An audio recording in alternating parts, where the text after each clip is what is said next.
Welcome two MB classes. आज हम quick revision shorts में न्यू चैप्टर करेंगे माइक्रोब्स इन ह्यूमन वेलफेयर। तो सबसे पहले हम क्या करते हैं, इसका ओवरव्यू देख लेते हैं इस चैप्टर का कि क्या क्या टॉपिक्स हमें कवर करने हैं। तो different types of microbes are used in human welfare. तो पहला है हमारे पास माइक्रोब्स इन हाउस होल्ड, जिसमें हमें curd, dosa, bread, cheese formation के लिए बताना है। माइक्रोब्स इन इंडस्ट्रीज़ में कहाँ कहाँ यूज़ होता है, ठीक है, और सीवेज ट्रीटमेंट प्लांट में जैसे कि प्राइमरी ट्रीटमेंट, सेकेंडरी ट्रीटमेंट वगैरह। बायोगैस फॉर्मेशन में जैसे मीथेनोजेंस कहाँ यूज़ होते हैं, और बायो कंट्रोल एजेंट्स की फॉर्म में, बायो फर्टिलाइजर्स की फॉर्म में हमें ये सारा चैप्टर हमें कवर करना है। तो इसमें ये टॉपिक हमें अच्छे से प्रिपेयर करने हैं। तो फर्स्ट टॉपिक आता है हमारे पास माइक्रोब्स इन हाउस होल्ड। तो हाउस होल्ड में पहला हम करेंगे कर्ड फॉर्मेशन के दौरान। तो जैसे हमारे पास मिल्क है सपोज एक कंटेनर में, उसमें हम लोग 1 स्पून क्या डाल देते हैं, इनोक्यूलम या स्टार्टर। स्टार्टर कुछ नहीं है, बस जैसे हम 1 स्पून अगर उसमें हम कर्ड की डाल दें, कुछ सुटेबल टेम्परेचर पे मिल्क को रखें, तो वो किस में कन्वर्ट हो जाता है, कर्ड में। तो इनोक्यूलम या स्टार्टर क्या है, एक तरह का माइक्रोब्स का मिक्सचर है। तो इसमें कौन सा माइक्रोब यूज़ होता है, LAB, that is lactic acid bacteria. इसको हम लैक्टोबैसिलस भी बोलते हैं। तो मेन फंक्शन ये है कि जो मिल्क के अंदर लैक्टिक एसिड होता है उसकी पार्शियल ब्रेक डाउन करता है, ठीक है। सेकेंडली, विटामिन B12 की अमाउंट को इंक्रीज़ करता है, विच increases the nutrient quality of the milk and fight against infection in stomach.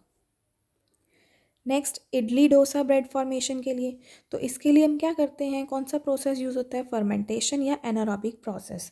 That means जो ग्लूकोज है फर्स्टली पायरुविक एसिड में कन्वर्ट होगा, आगे एब्सेंस ऑफ ऑक्सीजन में जो ईस्ट है वो फर्मेंटेशन प्रोसेस करेगी और एल्कोहल और CO2 बन जाएगा। तो यहाँ से इंपॉर्टेंट क्वेश्चन बनता है कि जैसे इडली या केक फॉर्मेशन या डोसा बनाने में जो उसमें फ्लफीनेस आती है, वो किस वजह से आती है, due to increase in CO2 concentration. तो इसमें जो माइक्रोब यूज़ हुआ कौन सा, ईस्ट का, ठीक है, जिसको हम यूनिसेलुलर फंगस भी बोलते हैं, और सेक्रोमाइसिस नाम है इसका, और इसको बेकर्स ईस्ट भी बोला जाता है, तो इस नाम से भी ये आ सकता है। नेक्स्ट है टोडी। एक तरह का साउथ इंडियन ड्रिंक होता है, जिसको कैसे प्रिपेयर करते हैं, पाम सैप से, प्रोसेस फर्मेंटेशन, ठीक है, वही सेम प्रोसेस और टोडी फॉर्मेशन हो जाती है। नेक्स्ट, चीज़ फॉर्मेशन। ये तो दोनों चीज़ फॉर्मेशन लिखिए, इट्स दोनों के ऊपर आपका माइक्रोब भी आ सकता है या उसके फीचर्स पूछे जा सकते हैं। तो पहला स्विस चीज़ है, तो इसको बनाने के लिए कौन सा माइक्रोब है, बैक्टीरिया यूज़ करते हैं, दैट इज़ प्रोपाइनोबैक्टीरियम शर्मनी।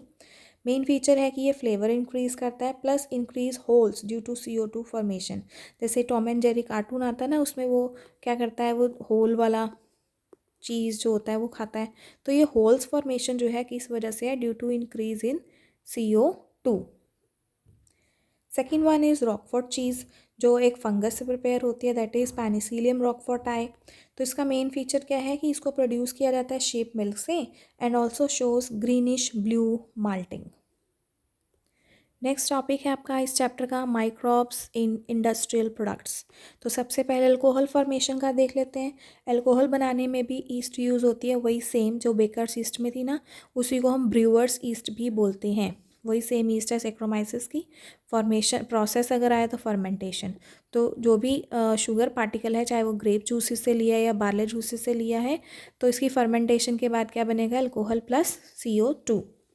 तो इसमें क्या करता है, जो फंगस होता है, ठीक है, जो ईस्ट है इसमें, वो शुगर पार्टिकल्स के ऊपर एक्ट करती है, उसको डाइजेस्ट करती है, और धीरे धीरे आसपास अल्कोहल की कंसंट्रेशन इंक्रीज होनी शुरू हो जाती है।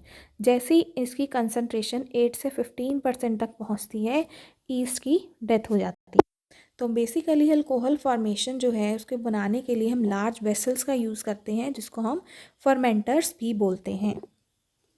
तो इसकी आपने 2 टाइप्स करनी है, एक डिस्टिल्ड अल्कोहल और एक अनडिस्टिल्ड। डिस्टिल्ड में कौन सी आती है, जैसे जिसमें अल्कोहल की कंसनट्रेशन ज़्यादा हो, for example rum, whisky, brandy. और अनडिस्टिल्ड मतलब जिसमें अल्कोहल की कंसनट्रेशन कम होती है, जैसे बियर या वाइन। तो नेक्स्ट हम पढ़ेंगे एंटीबायोटिक। तो एंटीबायोटिक का मतलब जिसको हम एक पर्टिकुलर ऑर्गेनिज्म से कोई एक केमिकल आइसोलेट करते हैं, ठीक है, और उसको किसी दूसरे ऑर्गेनिजम्स को किल करने के लिए या उसकी ग्रोथ को रोकने के लिए यूज़ किया जाता है, उसको हम एंटीबायोटिक बोलते हैं। तो फर्स्ट एंटीबायोटिक जो है किसने डिस्कवर की थी, अलेक्जेंडर फ्लेमिंग ने, जिसका नाम है एंटीबायोटिक का पेनिसिलिन, ये डिस्कवर्ड बाई चांस ही हुई थी, क्योंकि जब अलेक्जेंडर फ्लेमिंग एक बैक्टीरियल कल्चर के ऊपर काम कर रहे थे, तो नेक्स्ट डे जब उन्होंने देखा तो उसके नियर बाय फंगस ग्रो होगी, जिसकी प्रेजेंस में जो बैक्टीरिया था स्टेफाइलोकोकस, उसकी जो प्रोडक्शन है वो कम होनी शुरू होती गई। तो इस तरह से जो एंटीबायोटिक थी वो डेवलप हो गई। इसको फर्दर जो मेन पोटेंशियल था इसकी डिस्कवरी के लिए, उसमें कौन साइंटिस्ट थे, Chain and Florey, and later on Fleming, Chain and Florey को got Nobel prize in 1945। Next है ऑर्गेनिक एसिड, जैसे एसिटिक एसिड, इसके लिए माइक्रोब कौन सा होगा, एसिटोबैक्टर एसिटी, जो कि बैक्टीरिया है। ब्यूटायरिक एसिड क्लोस्ट्रीडियम ब्यूटाइलिकम से बनता है, और लैक्टिक एसिड में माइक्रोब हेल्प करता है, लैक्टोबैसिलस। तो ये तीनों ही क्या हैं, बैक्टीरिया। और एक फंगस भी हम पढ़ेंगे, दैट इज एस्पर्जिनाइजर, जिससे हमें कौन सा मिल रहा है organic acid, citric acid. Next important है आपके पास एंजाइम्स, इसके ऊपर बहुत बार क्वेश्चन आ सकता है, 1 मार्क का भी आता है। जैसे लाइपेज है तो लिपिड से रिलेटेड हुआ ना ये, तो it is used in detergent formulation और removing oil stains in laundry. Pectinase और प्रोटीनेज है तो ऑब्वियस है ये प्रोटीन के ऊपर एक्ट करता है, ठीक है। तो it is use for clarifying bottle juices, ये आपका 1 मार्क का क्वेश्चन बन सकता है। स्ट्रेप्टोकाइनेज है जो स्ट्रेप्टोकोकस या जेनेटिक इंजीनियरिंग प्रोसेस से हम लोग एंजाइम बनाते हैं, आइसोलेट करते हैं, तो it is use as a clot buster enzyme, ये डायरेक्ट क्वेश्चन आ सकता है आपको। And it also removes clots in blood vessels who suffers from myocardial infarction.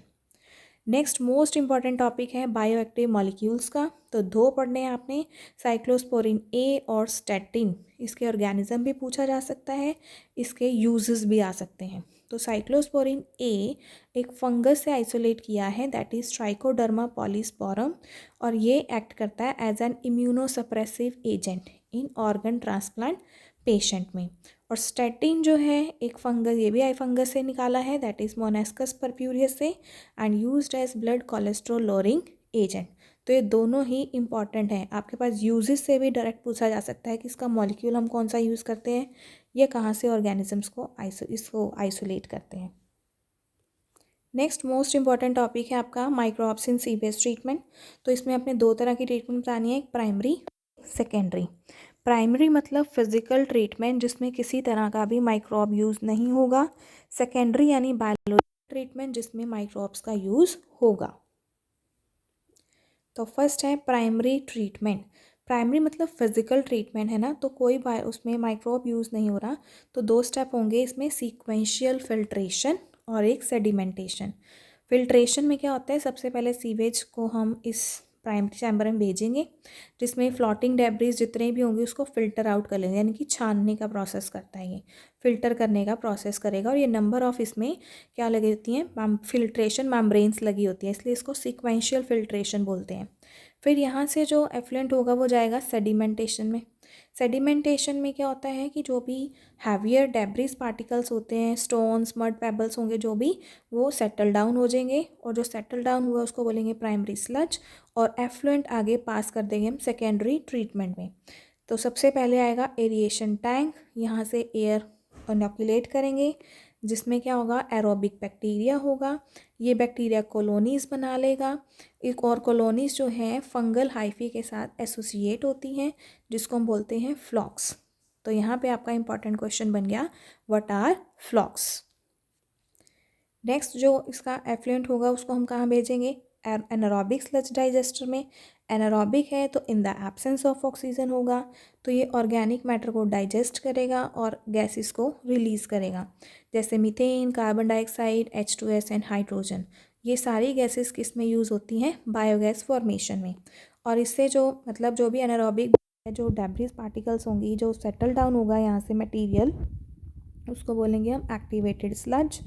Activated sludge आगे फर्दर हम इसको एज अ मेन्योर की फॉर्म में भी यूज़ कर सकते हैं फील्ड्स में, और ये एक्टिवेटेड स्लज का कुछ पार्ट हम एज अ स्टार्टर की फॉर्म में यूज़ करते हैं, ताकि फिर से एरिएशन टैंक में वो प्रोसेस स्टार्ट हो सके।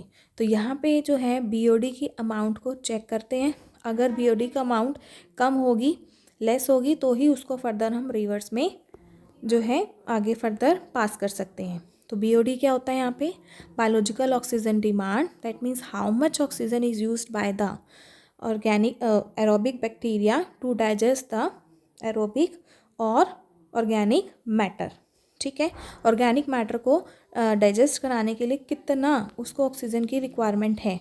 ठीक है, तो उसको हम BOD भी बोल सकते हैं।